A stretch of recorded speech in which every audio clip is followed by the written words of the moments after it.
today's Wednesday lunch here at the Divinity School. I'm Sharon Wine. I'm the Director of Communications here. I organized this series, so it's my pleasure to welcome you today to the lunch. Before we get started, I want to thank our chef, Tori, who's not here today, but the rest of the crew is here for this delicious meal. Thank you, guys.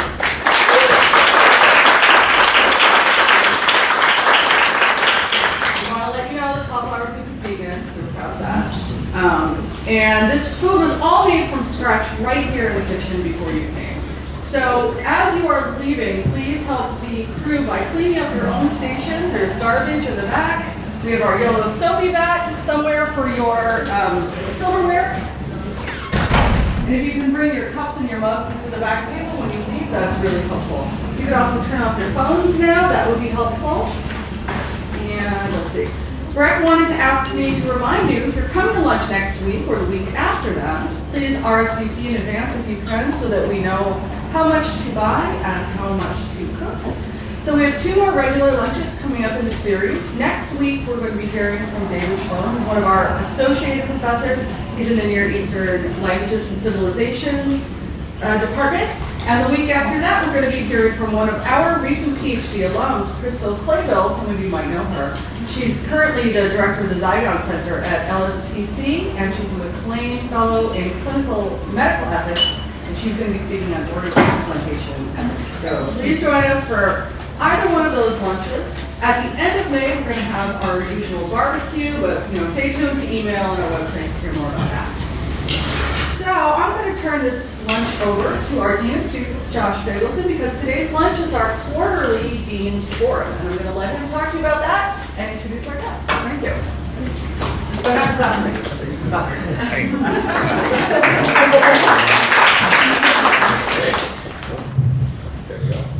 All right, can you all hear? Sure thing. Welcome. I'm standing in for Dean Nierenberg, who would normally be here to make this introduction. The Dean's Forum is our quarterly opportunity for our faculty to discuss a recent publication from one of their own. And today we are we're delighted that we're going to be discussing Professor Yousef Casewit's book, The Mystics of Al-Andalus, Ibn Barajan and Islamic Thought in the 12th Century. I'm going to be all formal and introduce our respondents, Professor James Robinson, and then I'll do Professor Casewit first, and then I'll call Jim, and Jim will do his thing. So, Yousef Casewit is assistant professor of Quranic Studies, also in the college. That's the formal designation. He is a Quranic Studies scholar whose research interests include intellectual history of North Africa and Al-Andalus, Muslim perceptions of the Bible, and medieval commentaries on the 99 divine names. Prior to joining the Divinity School, Professor Casewit was a humanities research fellow at New York University Abu Dhabi and an assistant professor of Arabic intellectual heritage and culture at the American University of Sharjah. He completed his MA and PhD in Islamic Studies at Yale University's Religious Studies Department. His current projects include a translation and critical edition of a Sufi philosophical commentary on the divine names by the Algerian scholar Hafiz al-Din al-Tilimsani for the Library of Arabic Literature, NYU Press. Born in Egypt and raised in Morocco, he is fluent in Arabic, French, and Spanish. Yousef has traveled throughout the Islamic world and has studied with Muslim scholars in Morocco, Syria, and Mauritania. I'm also delighted to share that he has 2 family members, his mother and sister, who are here. So welcome. Professor James Robinson is going to be our respondent today. He's going to lead off. Jim is the Caroline E. Haskell Professor of the History of Judaism, Islamic Studies, and the History of Religions. Also affiliated with a whole bunch of other places in the university as well. Jim's research focuses on medieval Jewish intellectual history, philosophy, and biblical exegesis in the Islamic world and Christian Europe. His main interests lie in the literary and social dimensions of philosophy and the relation between philosophy and religion. He has published 3 books and 1 edited volume. I'm not going to read all the titles. You can look them up on the website. And he was, most importantly perhaps, was the 2017 recipient of the Faculty Award for Excellence in Graduate Teaching and Invention. So please welcome Professor Robinson, who will go first, and then Professor Casewit will respond, and then we'll have time for some questions.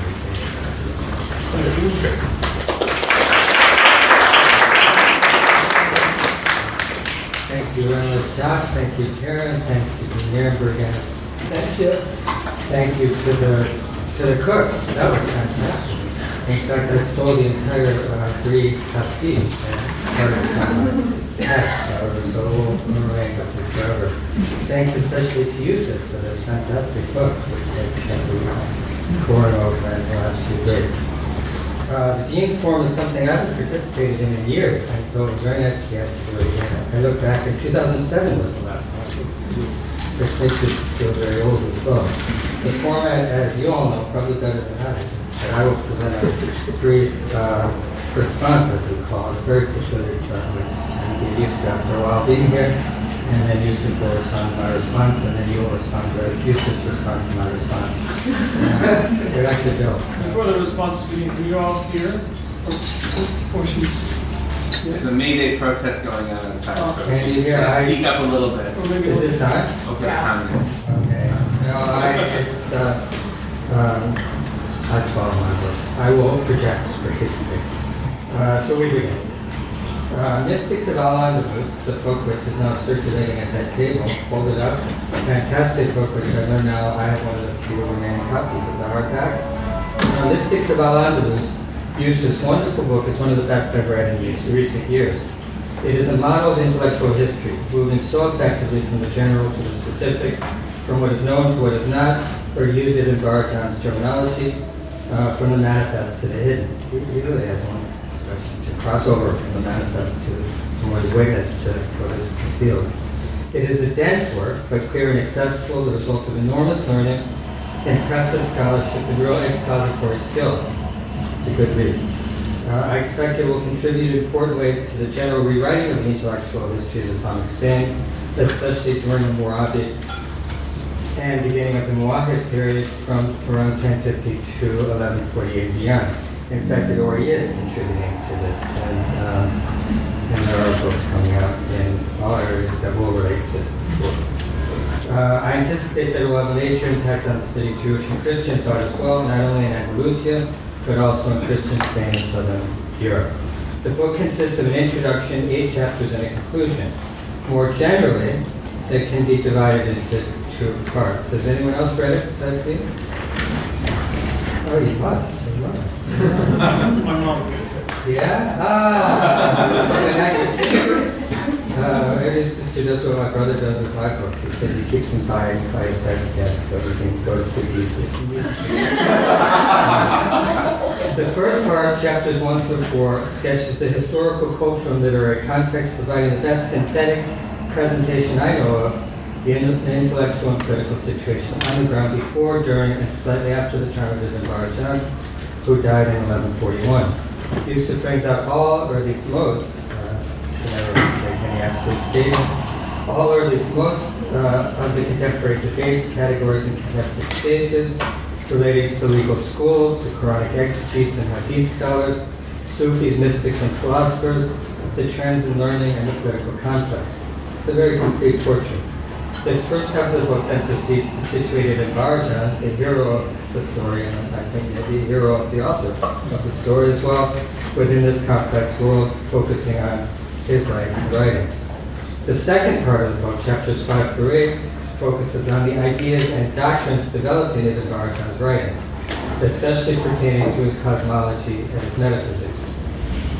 On the one hand, and his theory of scripture and method of reading on the other, showing how Ibn Barajan's ideas about nature and the Quran intertwine and inform his scriptural hermeneutics and spiritual practice. The book ends with a very clear conclusion, summing up and looking forward. What I'd like to do now is speak briefly about these 2 parts.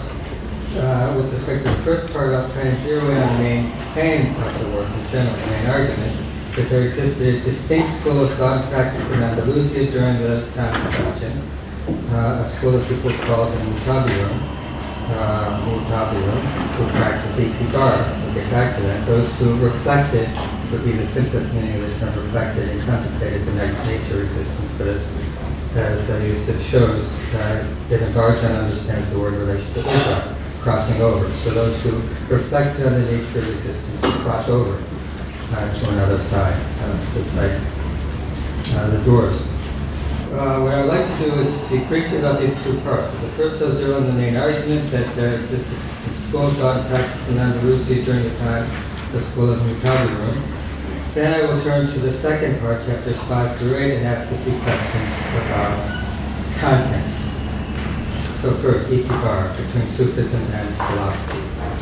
The first 4 chapters of Yousef's book, as already mentioned, bestow an amazing amount of learning and present the fullest intellectual history I know of the period under question. But this part of the book is much more than a simple collection of data and description and descriptive presentation. It has a very distinct purpose, which is to argue for the existence and continuity of a distinct school of thought in this middle period in Al-Andalus, one that is hard to classify and which doesn't fit neatly into prevailing ideas of the times. For this reason, Yousef maintains, it has not been described accurately, this school, or fully in historiography, and in fact has been obscured in medieval reports due to the tendency to absorb it into later development, in medieval reports and also modern representations of them. The original move of these peoples gets lost by their followers. To say it simply, or as always when speaking of, simplify simplistically, there was at the time a Sufi tradition, air quotes, in Spain and the Maghreb. Yousef argues one with strongly pietistic focus and interest in developing the self through asceticizing spiritual practices and with emphasis on veneration of wonder-working holy men. This developed out of native Andalusian tradition together with influences from classical Eastern Sufism into the 11th and 12th centuries. There was also a strongly Neo-Platonized philosophical tradition in Spain, perhaps influenced by the arrival of the epistles of the Brethren, of purity from the East and Ismaili writings from North Africa, Ismaili writings and doctrines from North Africa. There was additionally something between the two, and this is Yousef's research, the school of Mutabira, those who practice itibar, or what Yousef calls, using a hybrid term borrowed from modern academic discourse, the school of philosophical mystics. Though the Mutabirun followed ascetic traditions in general, going back to early centuries in Islamic Spain, the Zouk traditions, Sufi. The focus was thus on developing the self and more on understanding God and the cosmos through contemplation of scripture and nature.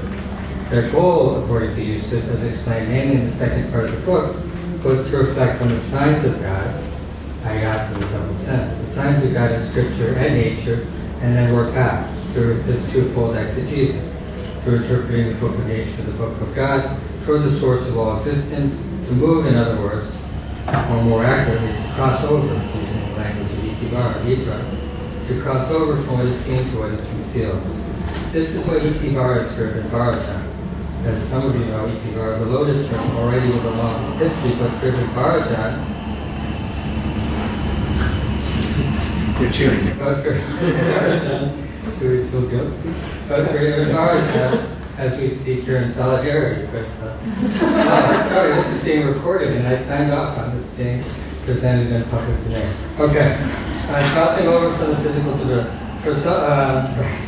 it is a loaded term already with a long history, but for Ibn Barajan it refers to the practice of crossing over, idra, crossing over from the physical to the spiritual, from nature to the causes or origins of nature, from scripture to the source of revelation.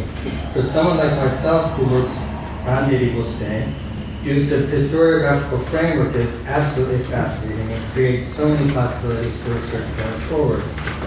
The problem of understanding Ibn Arabi, for instance, someone many of you know well, as a Sufi has always been acute, because he is so different from earlier pietistic Sufis. Ibn Arabi is no Qushari. Understanding the philosophy of the period is no less challenging since it is eclectic and can't fit any school tradition easily. Some terms that have been used in modern scholarship tend to obfuscate even as they try to clarify.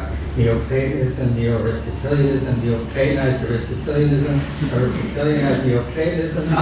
Really, no one has any idea what to do with it. The contemplative tradition of itibar brings out so nicely the original composite nature of the intellectual endeavor over time, much better than the modern terminology. It opens many new possibilities for reconsidering thinkers and texts, such as Hayat Yaktan. Yeah, right. And even perhaps the perfect literary representative of Al-Mutabar, as Yousef suggests in the book, or following Urbano's wonderful paper. Maybe it's parody, but we shall see. And even the pre-Kabbalistic Jewish mystical traditions in Christian Spain, there are so many similarities, it is astounding. Isaac ibn Latif especially is like identical to the Babaji, with different terminology. Part 2, Itibaran Theory of Practice. The second part of Yousef's book, chapters 5 through 8, is full of fascinating explanations of Ibn Baratan's ideas and practices. I'll single out a few things from chapters 5, 6, and 8 and ask a few questions to help frame discussion. It's much too much to be able to name. Any details? The first version of this went on for pages and pages. Chapter 5. Chapter 5 is focusing on creation and cosmology. One of the main subjects of chapter 5 is Ibn Baratan's conceptualization of the cosmic forces and intermediaries between God and the world. He uses two terms to describe, Ibn Baratan that is, to describe two realities key to his understanding of divine transcendence and immanence. The universal servant and the truth through which creation is created. These are fantastic terms and unique, I think, with him. These two realities seem to me, at least, familiar enough conceptually, perhaps something akin to a Platonic demiurge or a Platonic hypostasis, since they really are operating at this axis between the spiritual and the physical. Yet you don't identify them in the book with either. You very much avoid this. So my question to you is, to you, Yousef, is, what exactly are these two things? Are they created or emanated? Of course, essential debate in all of this discourse. And what is their relation to each other? How do they interact? Or are they the same, operating in different ways? Chapter 6. Chapter 6 is focused on scripture, revelation, hermeneutical practices, method of reading Quran. The focus of chapter 6 is Ibn Baratan's theory of scripture and method of interpretation. There is so much that is fascinating about your discussion in this chapter. I switch to second person. My favorite chapter in the book, I think, without question. The main point is that Ibn Baratan conceives of scripture and nature in parallel ways in this chapter. Presented in this chapter. Scripture, too, like nature, is a mediation between God and man, though here the hierarchical relation is developed and presented entirely through Quranic and traditional terminology, which creates many opportunities, of course, for the Baratan to innovate. The ready tablet, the cosmic pen, the pre-existing Quran and the manifest Quran, the names of God and the letters of the alphabet, the Arabic alphabet, Quranic scrolls and disconnected letters, all representing various levels of divine speech and manifestation. Your discussion of the relation between Surah 1 to Surah 2 and Surah 2 to the rest of the Quran, which I don't mention, is fantastic as well. My question here relates to the implied interaction between nature and scripture. The signs of God, so it seems, can be detected in nature and in scripture, and the mutabirun, the plural, can work their way back to God through both, or either. That's sort of the question. So the question is, how are they different? Do the ways of creation and the ways of revelation represent the same path with different terminology? Can you work back to God either way independently, or do they need to go together, complementing or completing each other, leading to different aspects of experiencing the divine, each incomplete without the other? Ibn Baratan, it seems, is all about reading the book of nature and the book of God. But how do these two worlds of reading, how do these two worlds of relating to the signs of God interact? That's the question. Chapter 8. Crossing over the bridge between man and God. As with every chapter in Yousef's book, chapter 8 includes so many interesting discussions about a variety of things, from the descent of divine command to the practice of itibar, to Ibn Baratan's prognostication about the reconquest of Jerusalem in 1187. It is here where you, Yousef, present one of the most effective images of the downward way and the upward way, to borrow the Platonic terminology. God created a bridge to man through creation and revelation, which makes it possible for man to cross back to God through contemplative practice, through itibar. My question here is, who can cross over and how? On page 278, in a subsection entitled An Egalitarian Spirituality, with question mark, you suggest a strongly anti-elitist aspect of Ibn Baratan's theory. Any pious Muslim with knowledge of Arabic can practice itibar. So you suggest that it's explicitly, which is astounding. Because what the Maharaj knew and what you knew to understand it, Maharaj. My question is this really true? Is there no necessary predisposition whatsoever to engage in this practice? No special learning, no specific training, and to shift slightly in my questioning. How does one actually go about doing it? And what does it lead to? What is this crossing over? To provide more details about the move itself. Does it lead to some sort of knowledge, to experience, to acquisition of power, to personal transformation? Is it isolated only, consisting of periodic moments of crossing over, flashes of insight, or can it be continuous? You mentioned at times that it has a strongly intellectual and noetic component, but that's never really developed, and I think he avoids that for a reason. To conclude, so these are my framing questions and comments. To conclude, thank you, Yousef, for this wonderfully astounding book, which has taught me so much. It has also inspired me to go back and rethink all of my favorite books from 12th century Andalus and this very powerful framing hermetic book. Sure.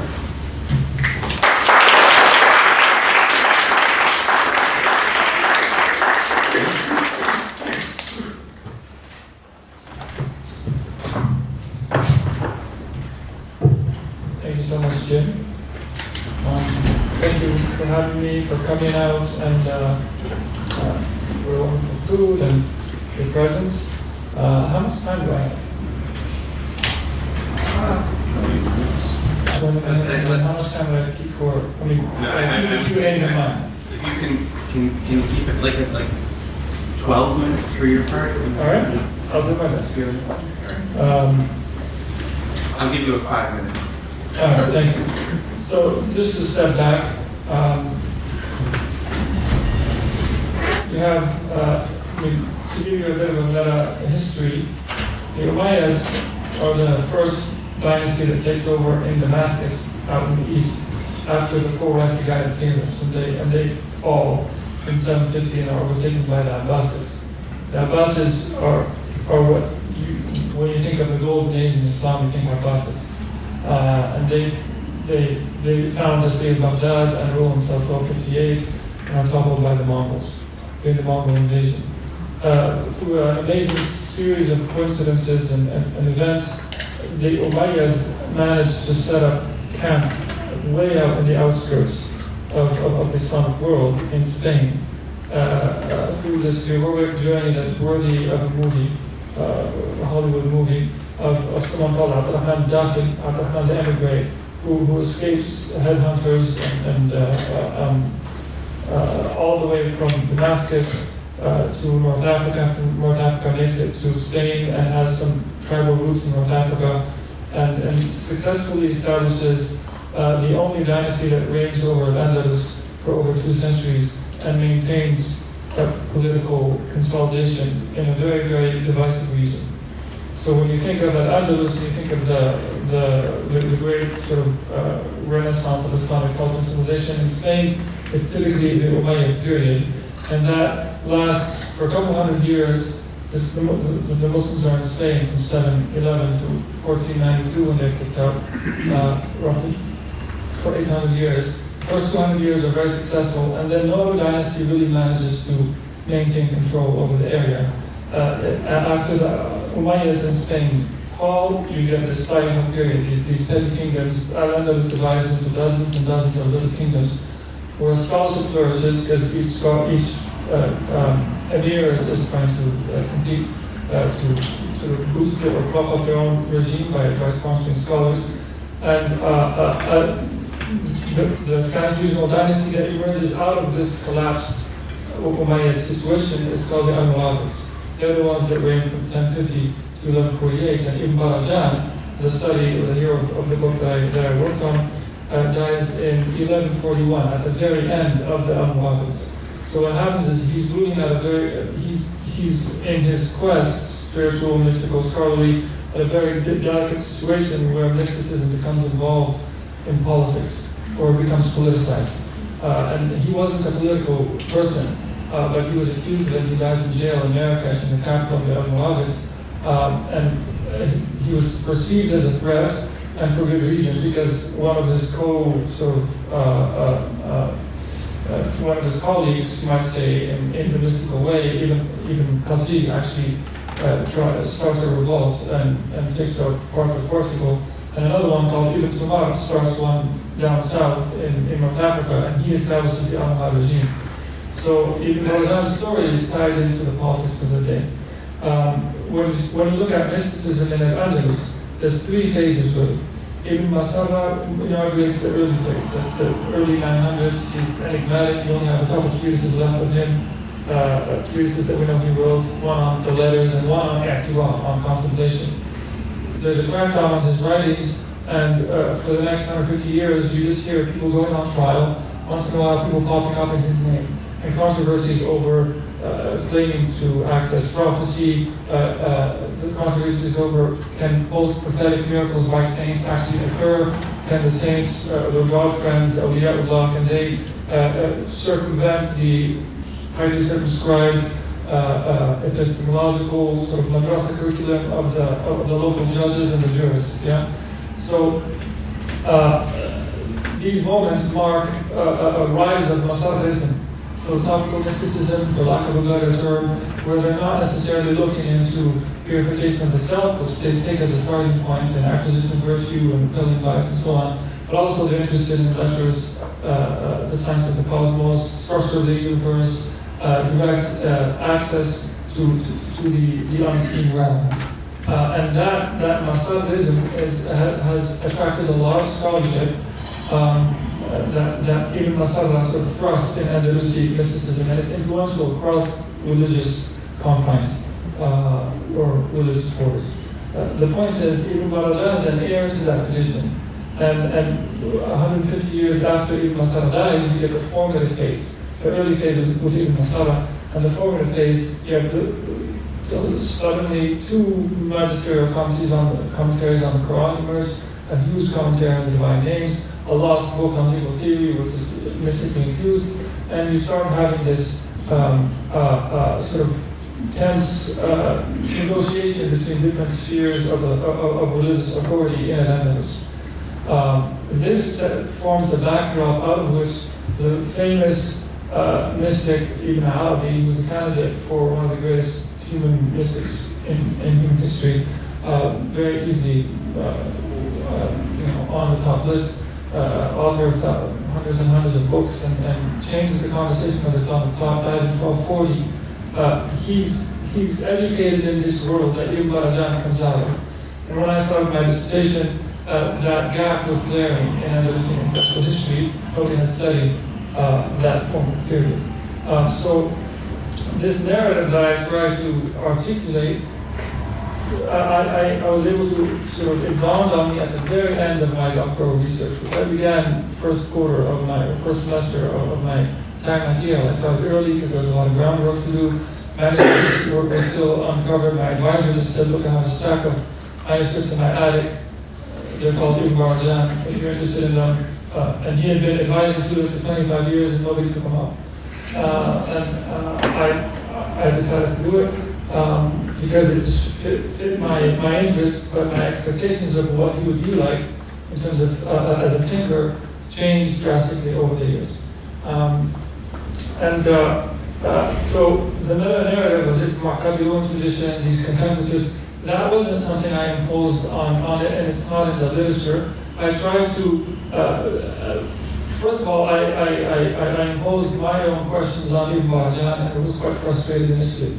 There's too much traditionalism, there's too many hadith cited, there's too many prophetic sayings. Things I'm more interested in religious thought proper, and it takes a while to get to that in Ibn Barajan when you read his works. But once you start asking the questions that he wants you to ask of him, then you start getting very interesting answers. So I sort of learned to grow with him.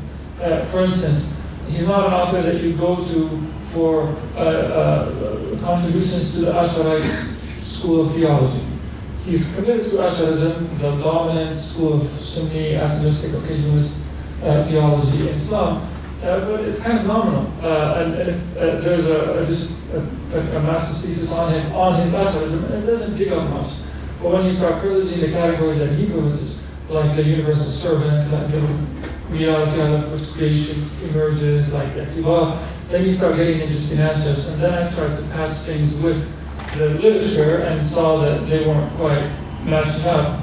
And then it dawned on me that how does he self-identify? As a Mu'taqid, as a contemplative. He's not a Sufi, he never calls himself that. He thinks of that as a category out in the East, all right? He's not part of an order, a formal order. They haven't arrived yet. That addresses this idea of egalitarianism. And so, over time, a couple of years after I finished my dissertation, I sort of realized what I wanted to actually say about him and went about restructuring the work. Now, to address some of the 4 minutes or so, yeah, to address some of the wonderful questions that you posed, so there's a few key concepts. One of them, when you start reading Ibn Barajan, this awkward term, al-abdul kulli, a universal servant, keeps popping up. And I didn't quite know what to make of it. It has precedence in esoteric writings, a body of esoteric writings known as the Brethren of Purity, the Epistles of Islam Mustafa, the Brethren of Purity. It's a collection of 52 treatises written sometime in the 9th or 10th century out in the East, somewhere in Basra, Iraq, by some philosophically inclined, mystically inclined philosophers, maybe with some Shiite tendencies, maybe not. The point is, it's the first instance where Muslim thinkers were reading direct Neoplatonic sources and trying to square it with scripture, with Islamic thought, with revelation. And there this term appears. This idea of Abdul Kulli, Haqqul Makhluq bihi, but very, very brief, the reality out of which creation emerges. So, in Ibn Barajan, when he says, the reason why he keeps evoking this idea of Al-Abdul Kulli, from what I recall, because it's been a while, it's basically this principle. It's not emanated. Emanation implies necessity, implies a sort of first cause causes a second cause, and there's sort of necessity imposed on God. So it's a totality of creation before God says be to it. And out of that emerge the three keys to understand God: revelation, the human self, and the book of nature. So the Abdul Kulli is like, to use a well-known metaphor, you could think of it as the first rays of the sun, the sun, the moon ray, that sort of first halo around the sun, you might say. And it's not differentiated yet. It's not unpacked. It doesn't take on a form. But out of it, the revelation unfolds. Out of it, the world unfolds. So when you turn to the book of nature, you find that it's created, it's fine-tuned, it's harmonious, it exhibits patterns of wisdom and degree and sort of fine-tuning so that human life can subsist and so on. That is the reality out of through which creation is created. The harmony in creation, you might say, it's the sum total of the attributes of perfection that God bestows upon creation. When you turn to the Quran, the structure of the Quran is likewise, when you contemplate it long enough, starts to baffle you, and its organizational harmony, and its coherence, and its incapacitating, miraculous expression, and so forth. And that is he has a special Quranic term for it that sort of corresponds to the reality out of which creation is created. When you look at the human being, you have an innate disposition. The human being, the Adamic creature, is called all the names. It's innately disposed to something higher than itself, and the heart never fails you. So basically, the heart, the coherence of the Quran, he calls it love of the Quran, and then the reality through which creation is created. You see sort of three patterns. So he lives in a correlative world where everything corresponds not only above and below, heaven and earth, but also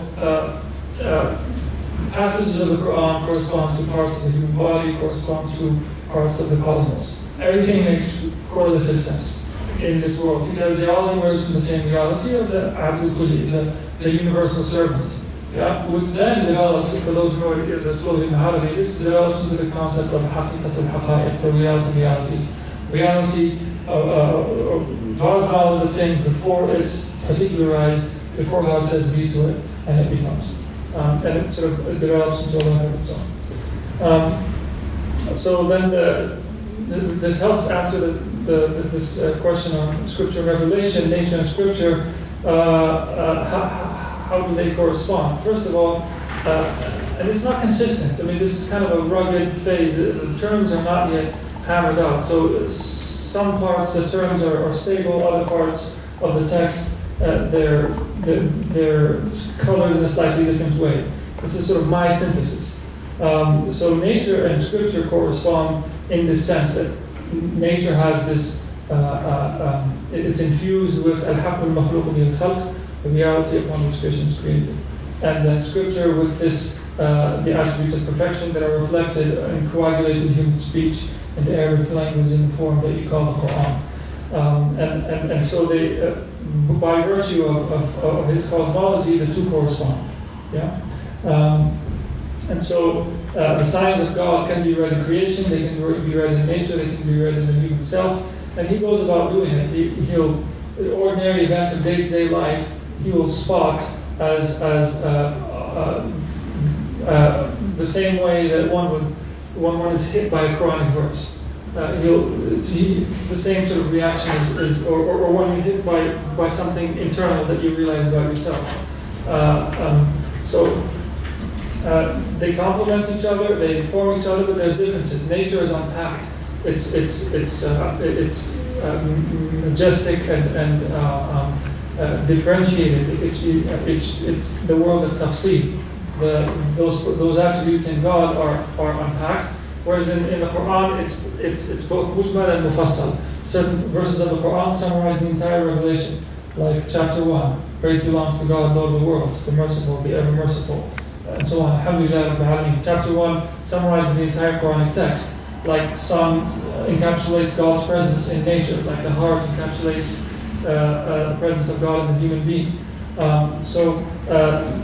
But nature, you might say, is an unpacked, differentiated, that's the key term, mufassal, disclosure of these qualities. The Quran is a packed, compact one, but it also has its mutashabihat and muhkamat. These are two categories of Quranic verses that are typically understood as being ambiguous and unambiguous, but he says no, that's not what it means. Ambiguity is in the eye of the reader. There is no ambiguity in the clear book, the Kitab al-Mubin.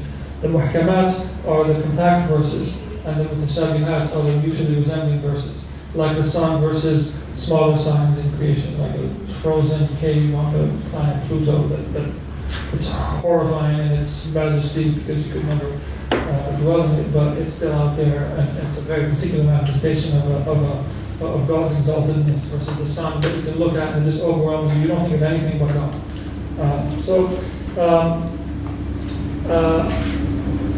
The crossing, this idea of egalitarian spirituality, he doesn't talk about the advanced seekers or the average believers. The terms like hawa and khawas never occur in his writings. And that's a staple of his corpus. In Ghazali, contemporary Sufi of the East, that's a very prominent motif. The advanced seekers say this, the non-advanced seekers believe this. Trust in God for the average believer means this, for the advanced seeker is that. Ibn Rajab never evokes that sort of binary. Plus, guidance seemed to have been quite loosely configured. He had co-disciples with a lot of other mystics around. They sort of moved around. They had a sense of camaraderie across the straits. There aren't any initiatic rites. There aren't any sort of formal things. He has a method. You can tell. He has ways of invoking certain names and doing certain things. He insists on withdrawing from the chaos of 12th century Seville into the backlands of sort of the olive groves of Andalus. He insists on the importance of not studying law too much, which is where all the money was at the time, and sort of devoting oneself to the basics of law, but focusing on what really matters, which is crossing from the visible to the unseen, learning the language of God's differentiation and non-differentiation of his names and attributes. The language of tafsir and ijmal, so that it becomes a second habit. So that when you walk through life, you look at, there's an incident where he looks at a mule at a cemetery, and the mule goes back and forth between his grave, and he says, oh, this is it reminds him of a scriptural text where animals are said to hear the punishments of the dead in the graves, but it's also a moment of crossing over. So you have to have some erudition, you have to have, you be steeped in scriptural sources that then connect them to your day-to-day sort of life. There's more to say there, and it's somewhat hypothetical, and he doesn't use the word egalitarian or anything, but the lack of presence of terms that you would find in Qushairi or Makki or Ghazali or the classic Eastern Sufis that denote this sort of binary between advanced and average believers is not present in his writings, and that does strike you after a moment. Yeah. So crossing over, what is it? He demonstrates this once, tangibly, in his prediction of the recapture of Jerusalem at the hands of Salahuddin Ayyubi Saladin in 583 after the Hijrah, on the basis of a reading of the Quranic verse, the Byzantines have been defeated, and within a few years they shall be victorious. Chapter 30 of the Quran. And I show with textual, I don't see it, I think it's irrefutable, just textual, on a textual basis, that it's an authentic prediction. And it's based on patterns of thought that he has throughout his corpus. It's too simple to be forged. And it's read, that prediction is read on the pulpit of Masjid al-Aqsa, the Aqsa Mosque in Jerusalem, on the day of the recapture of the city between the Crusaders and Salahuddin Ayyubi, and it becomes a very famous moment. And it's an instance of i'tibal, you might say. And in Andalusi mystics were often talking about these disclosures into the future, reading scripture parallel to nature, parallel to the self, to see certain things. My brother, who just finished his dissertation at Harvard, Harari, a similar figure, has a number of similar predictions that he's shown to be, just on textual basis, accurate predictions, and with their kind of intellectual world in mind, it makes sense coherently. I don't know what to make of it in 2019, in the postmodern world or anything, but I don't really inhabit that world. So have fun. Time for a few.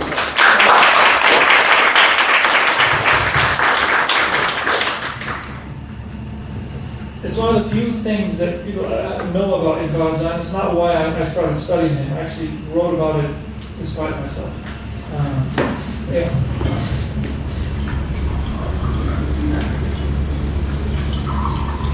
The reason why he holds it is because the unseen is a relative category. It's not appearing into the unseen. It's unseen for me, but not for him. That's what he says in his works. Unseen is a relative term. It isn't ghaib and shahada, visible and unseen. No, those are flux categories, as he puts it. Anyway, it took a while to convince my committee that it was an authentic picture.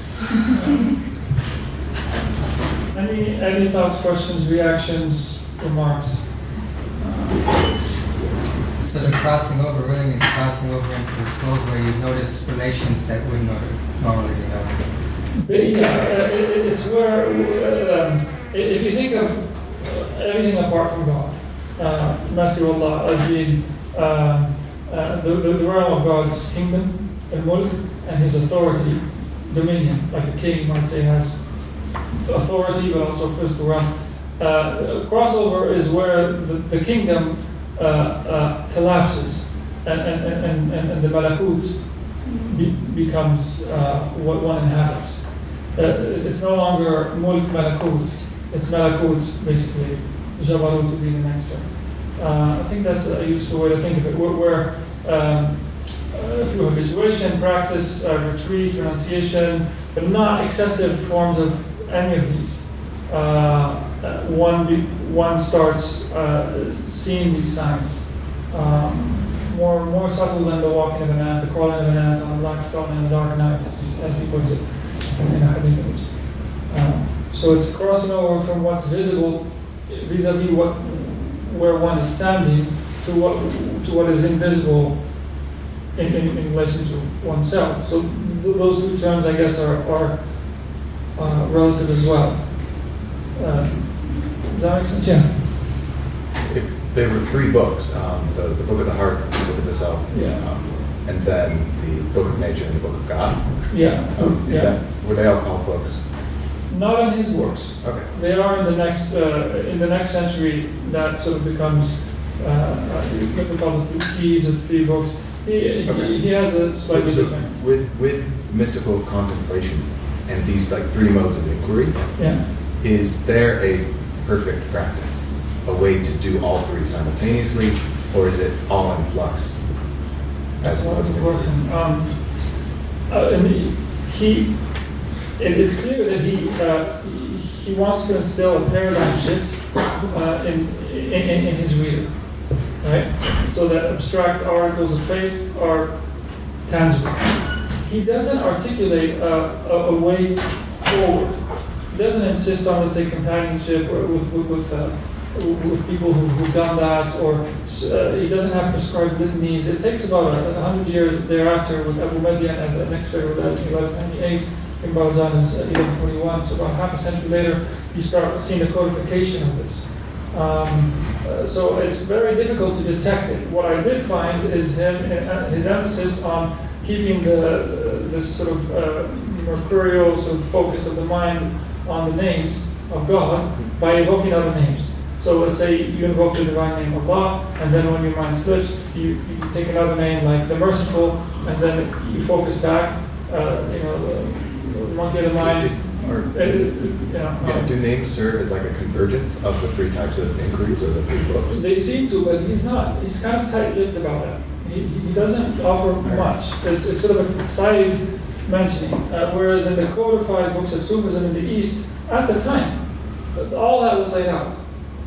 What to do at what time, what prayers to recite at what time, which ones were more efficacious, stages, and so on. Within 200 years in Andalus, it's so codified, it's remarkable. But with him, I can only patch together things here and there from reports about him, from a lot of study, a lot of contemplation, a lot of retreats, a lot of withdrawal, a lot of renunciation, a lot of prayer, a lot of attempts at applying what one is reading and seeing them parallel. And he says, go out and sit in nature and just be with yourself and read the book. Keep doing it over and over and over until it becomes a habit.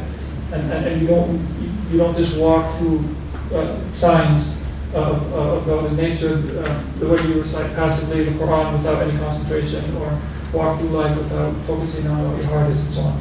So that's about as much as I can say with certainty.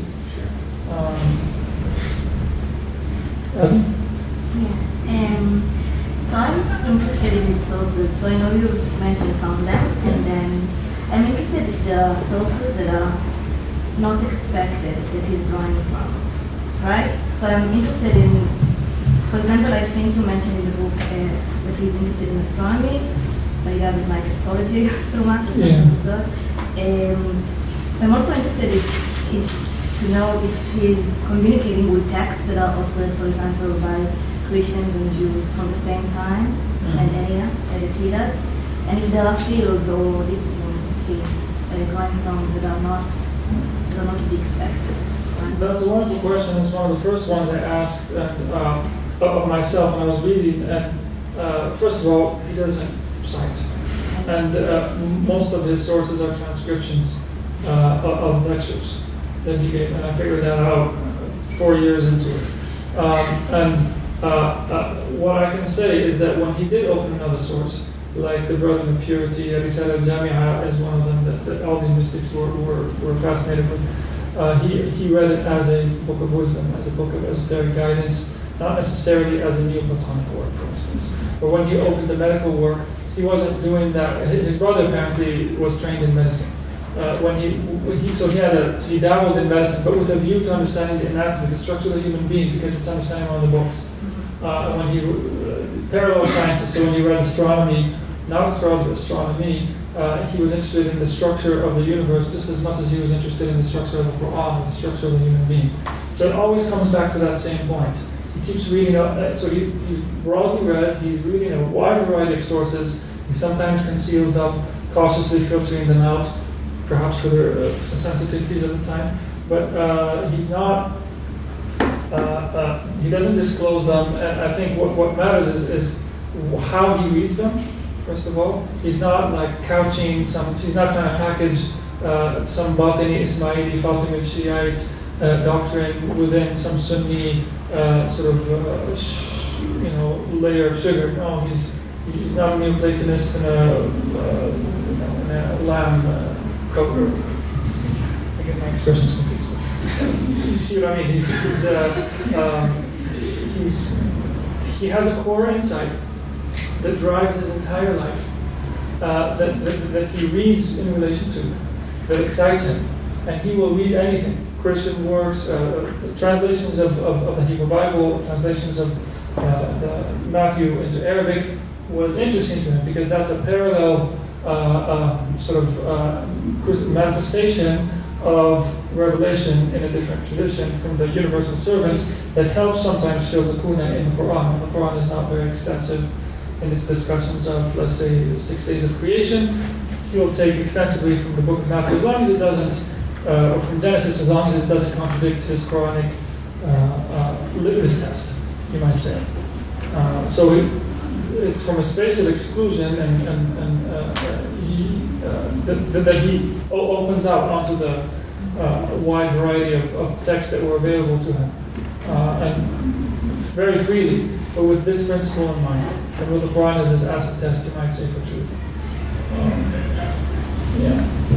Okay? I was wondering when you were talking about crossing over, if Ibn Barjan says anything about the barzakh or anything about like dreaming, and because like crossing over, I've seen in other contexts being related to this other realm, like this other. I'm just curious if he talks about dreaming at all. He does a bit. He uses the word ta'wil, ta'wil al-ahlam, ta'bir al-ahlam, the idea of interpreting those signs, but there's a little bit of discussion of the imaginal realm in his work, and he doesn't go on about it. But these categories, inner, outer, hereafter, here below, zahir, batin, ma'na, haqiqa, and so on. In the end, after 7 years, I realized they're just terms of convenience for him, that he doesn't really take, they're useful to talk to people. He doesn't really inhabit that dualistic cosmos. He's building his bridge, his sirat over the hellfire, the eschatological bridge upon which all believers have to walk. He's building it now. He doesn't really talk as if he's the hereafter. He's talking about the hereafter like in first-hand eyewitness account, and when a source is mustered up for that, great. When it's not,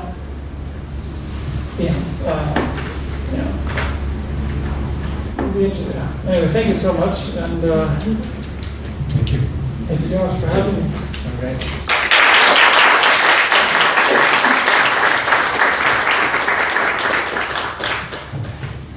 It's a definite change. It could be because we started this conversation, I'm sure. So just a couple of things. Thank you again to Professor Robinson, Professor Casewit. Reminder that next week, lunch at 12:15, featuring Professor David Schlone, talking about, what do we call it? Here we go, reciprocity, read the tradition of market exchange, the institutional embedding of the economy in ancient Canaan and Israel. So, from one delight to another. If you want to go further back in time, and it's slightly east in geography, we've always got something for you here from Divinity School. On your way out, please remember just to clear your stuff. Put paper in the right place, put silverware in the right place. Thank you again.